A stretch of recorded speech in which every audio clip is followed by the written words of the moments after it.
Hey there, I'm Astrid. When I was a kid, life was pretty sweet. I had loving parents and a cozy home all to myself. They didn't just spoil me with toys, but with lots of love. Education was big in our house, too. So, after finishing high school, I went off to college. Later, I landed a job as a travel agent in the city. It was a hustle, but I learned the ropes quickly. After my parents passed away, they left me some money. It wasn't a fortune, but enough to make me think about starting my own business. So, I took a leap and opened my own travel agency. The beginning was tough. I had to work really hard to get clients, but I managed to make it work. Eventually, the agency started doing well, and I even thought about expanding. I always believed in looking sharp, especially at work and events. You never know who you might meet, right? So, I became a regular at a little salon down the street. Ellen, the sweet lady who ran it, became a good friend. One day, she got excited while washing my hair and suggested I meet her son, Nils. I was a bit surprised but decided to give it a shot. So, Ellen set us up on a blind date at a cozy diner downtown. Nils was cute and had a way with numbers, working as a financial expert. We hit it off, talking about everything under the sun. After getting hitched, things changed. The wedding was amazing, but the next day, Ellen dropped a bombshell. She suggested we get a bigger place for a growing family and hinted at moving in with us. Suddenly, our cozy life seemed to be turning upside down. I tried to keep calm, but the idea of Ellen moving in and starting a blog was overwhelming.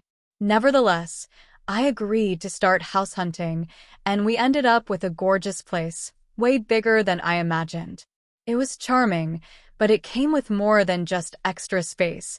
When I saw Ellen's eyes light up, I thought, maybe this isn't so bad. Then came moving day.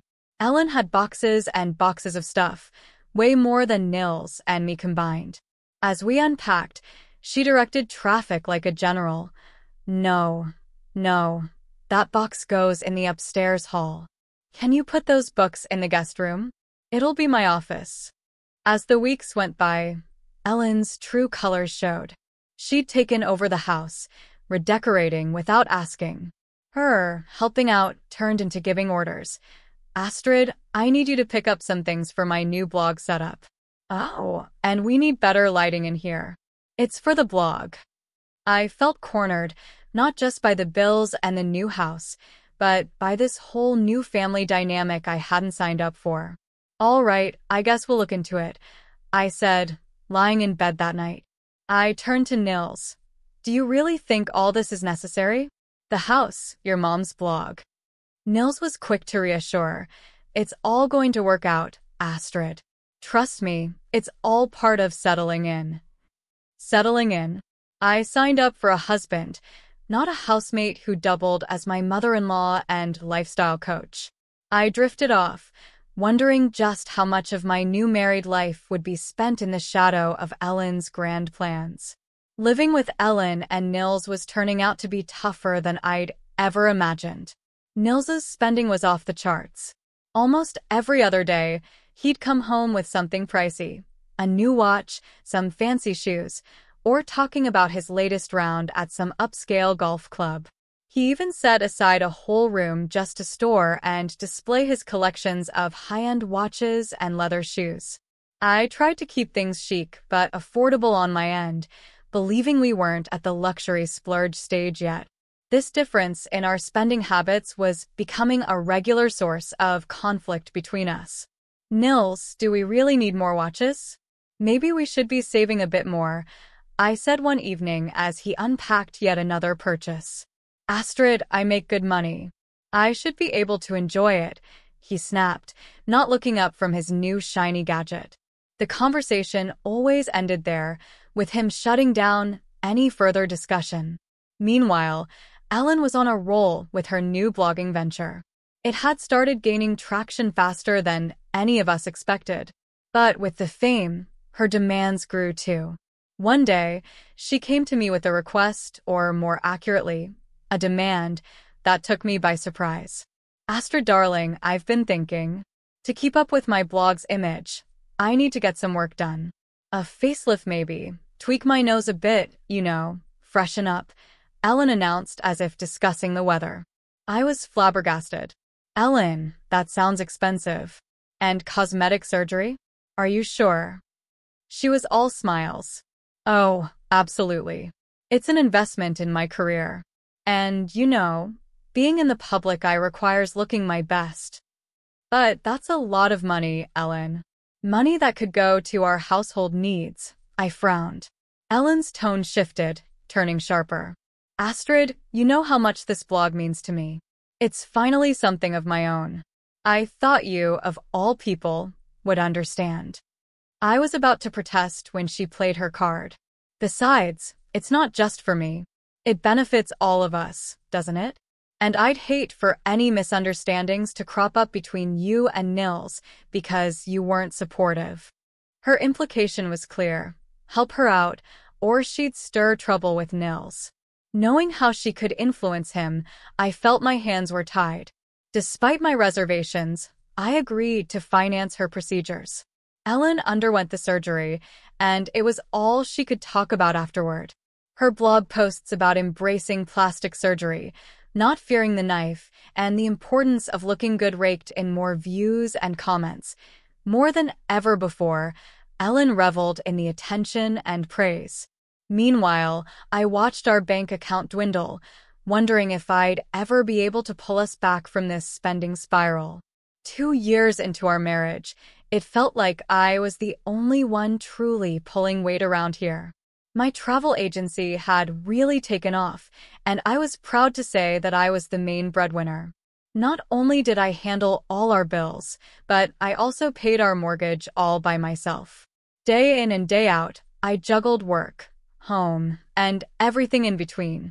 At night, I'd cook meals tailored to Ellen's special diet, keeping the household running smoothly. To anyone looking from the outside, my life with Nils and his mother, Ellen, looked picture perfect. Ellen never missed a chance to gush about our wonderful family life and beautiful home on her blog, painting a pretty picture for her followers. However, the reality inside our walls was a bit different, especially when it came to Ellen's latest obsession, her live streaming. One Tuesday morning, this reality came crashing in during one of her broadcasts. I was in the middle of preparing a dietary breakfast for Ellen when she decided it was the perfect time to put me on the spot. The kitchen was bustling, with her phone out capturing every mundane detail for her followers. And here's the star of the house, my wonderful daughter-in-law, Astrid. Ellen announced, thrusting her phone in my direction as I was halfway through flipping an omelet. Morning, everyone, I said, managing a tight smile, not wanting to drop the omelet in front of the live audience. Astrid here is the best when it comes to travel. Tell us, dear, what's the latest in the world of travel? Ellen chirped, the camera focusing on me. Clearing my throat, I set down the spatula. Well, there are some exciting travel deals coming up, especially for those looking to escape the winter chill. Ellen's eyes sparkled with an idea, and she leaned closer, her voice pitched too cheerful. Speaking of travel, Astrid, why don't you share with our lovely viewers your fabulous idea for our next family vacation? I believe South Africa was mentioned. I was blindsided. South Africa? I echoed, my mind racing. This wasn't just an impromptu Q&A. This was Ellen setting the stage for something much bigger. Yes, a luxury trip to South Africa. Safari tours, 5-star hotels, the works. Viewers, wouldn't you just love to see us on safari?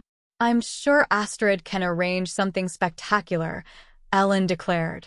Her followers immediately chimed in with excitement, their comments flooding the live feed. Pressure mounted as I tried to keep my composure. Well, it's definitely an option, I said, trying to stay non-committal. But let's discuss it later, off camera. As soon as Ellen ended the stream, I turned to her, frustration bubbling over. Ellen, we need to talk about this. You can't just plan things and announce them without discussing them with me first, especially not Liv. Ellen was unflappable as ever, sipping her coffee. Oh, lighten up, Astrid. It's good for the blog and good for your business too, don't you think? It's not about the blog, I pushed back, feeling cornered. It's about respecting each other's roles in this family. You can't use your followers to pressure me into decisions. I left the room, leaving Ellen to make her far-reaching plans. That evening, things escalated when she complained to Nils, spinning the story and painting me as rude and dismissive of her ideas, claiming I was getting too big for my boots. Nils stormed into the kitchen where I was cleaning up, his face thunderous. Astrid, we need to talk now. He didn't wait for my response, just marched into the living room, and I followed, my stomach in knots. He spun around, his words sharp as knives. Mom tells me you're disrespecting her ideas, acting like you're the one who calls all the shots. That's not how we're supposed to work as a family. I was taken aback, the unfairness of the accusation stinging. Nils, that's not true. I've always supported your mom. But, he interrupted, his voice cold. I tried to reason with him, to explain my side, but he was having none of it. I've even prepared divorce papers, Astrid. I keep them just in case you decide not to follow through with our plans. The words felt like a slap. I spent the night in our guest room, crying, feeling more alone than ever. The idea that Nils would keep such a thing ready was heartbreaking. The next morning, still reeling from the night's threats, I felt a wave of nausea that wouldn't pass. It was more than stress. Something was off. I called in sick at work and made my way to the doctor's office, the weight of the world on my shoulders. Sitting in the sterile doctor's office, I was going through the motions, answering questions mechanically until the doctor gave me the news that shifted everything. You're pregnant, he said, looking at me over his glasses. Pregnant. The word echoed in my mind, a beacon of hope in the turmoil of my marital strife. At 37, this was a moment I had hoped for but never let myself believe would happen. Despite the chaos at home, this news filled a space in my heart with pure joy.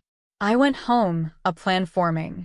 Maybe this baby was a sign, a reason to mend fences. I found Nils in the office, his demeanor still frosty. Nils, I went to the doctor today. I started. My voice steady despite the shaking inside. And we're going to have a baby, I said, letting the words hang in the air. The change in Nils was instantaneous.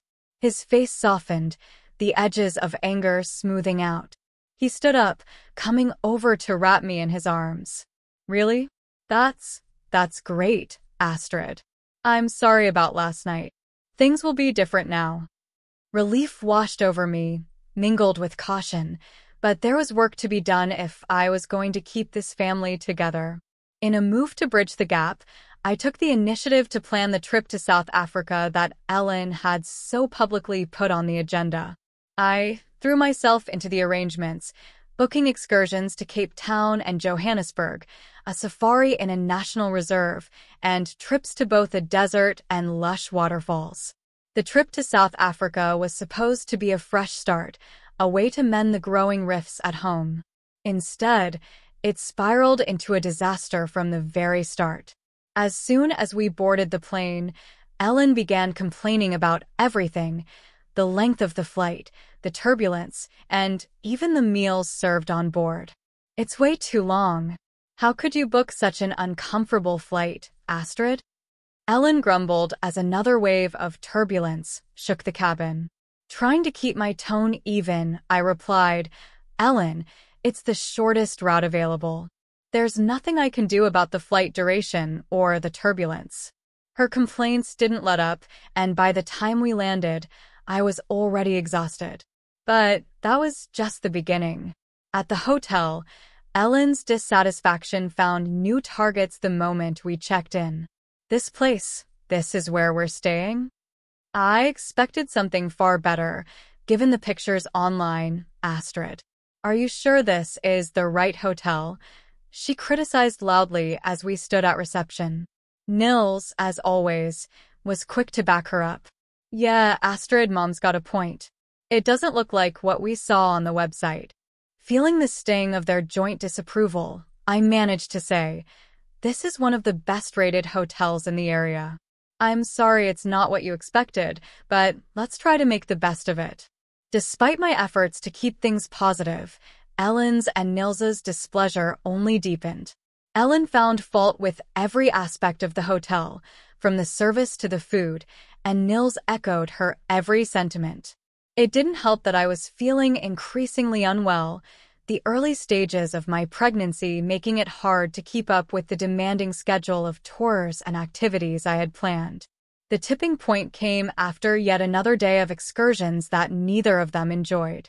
Ellen summoned me to her room for a serious talk. The moment I entered, she launched into a tirade. "Astrid, you are by far the worst travel specialist I've ever seen. You've completely ruined our trip," she accused, her voice sharp and cold. Stunned, I tried to defend my efforts, but she wasn't having any of it. Grabbing my arm, she nearly shouted, "Get out of here, Astrid. Stop ruining our vacation." Before I could react, she pushed me out and slammed the door. Shaken, I returned to my room only to find my suitcase outside the door. Nils was there, his expression hard and unsympathetic. "I can't deal with this anymore, Astrid. You being sick all the time, it's too much. I think it's best if you leave," he said, his voice void of the warmth I once knew. Feeling a mix of disbelief and heartbreak, I picked up my suitcase without a word. I left the hotel, feeling incredibly unwell, my body and mind pushed to their limits.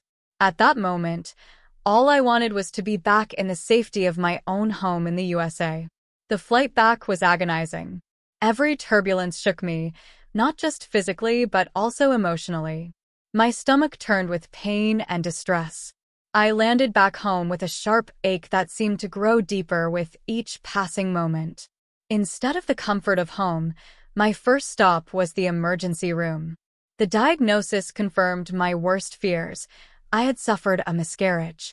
As I lay there trying to process the loss, my phone lit up with countless missed calls from Nils and Ellen. With a heavy heart, I called back, only to be thrust into another chaotic situation.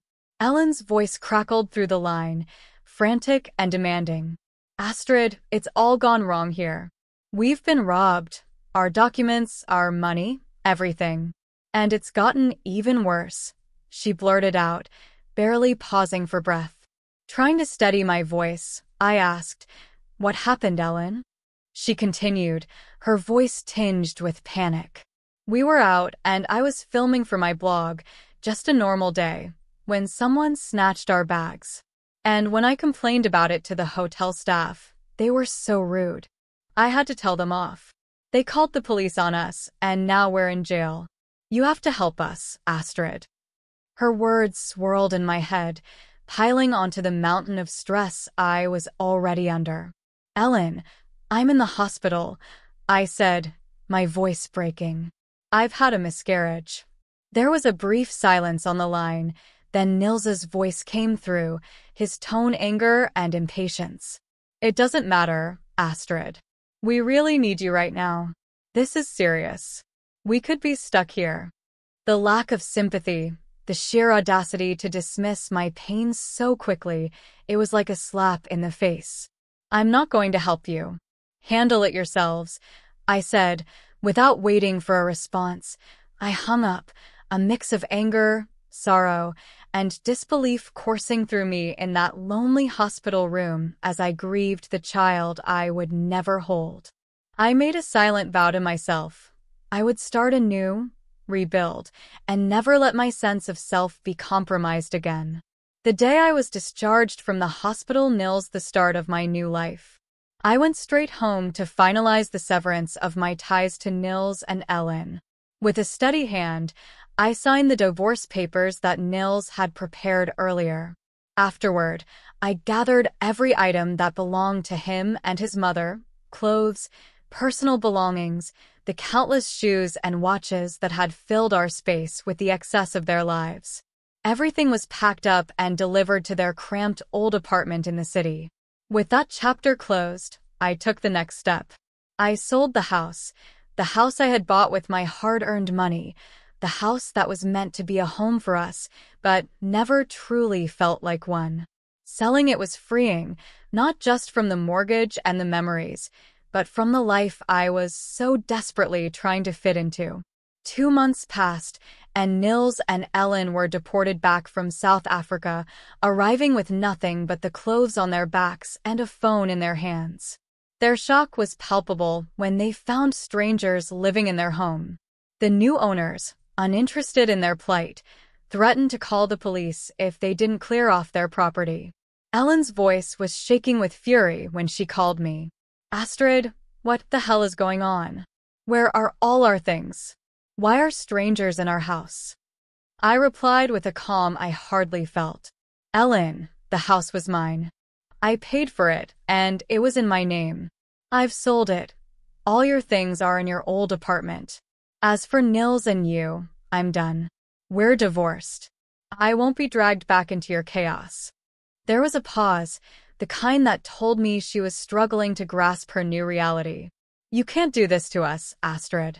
We have rights," she insisted. "I've done everything by the book, Ellen. You're going to have to accept that." "Goodbye," I said, hanging up the phone. It felt like shedding a heavy coat in the middle of summer, sudden and immensely relieving. The news eventually came to me through mutual acquaintances that Ellen had returned to her job as a hairstylist, her dreams of blog stardom abandoned alongside her expensive camera equipment. Nils, unable to resume his old job due to his long absence, resorted to driving a taxi. He sold his precious watch collection and wore plain, unbranded clothing. As for me, I moved into a small house on the outskirts of the city. Here, I began rebuilding not just my home, but my travel agency as well. The expo was a turning point. People were genuinely interested, and their enthusiasm reignited my own. One evening, after a long day of meetings, I stopped by a small cafe, a little celebration of my progress. As I sipped my coffee, a young couple at the next table was poring over travel brochures, looking utterly confused. "Excuse me," I couldn't help but overhear. "Are you planning a trip?" I asked, the remnants of my shyness about intruding quickly swept away by my enthusiasm. "Yes, but we're so lost. It's our first big trip together, and we want it to be perfect," the woman said, her eyes wide with a mix of excitement and frustration. I smiled, pulling out a business card. "Here, give me a call tomorrow at this number. I'll help you sort it out. Travel's supposed to be fun, not stressful." They thanked me profusely, their smiles wide and genuine. It felt good to be able to help, to use my expertise to make someone's experience better. It reminded me why I love this job in the first place.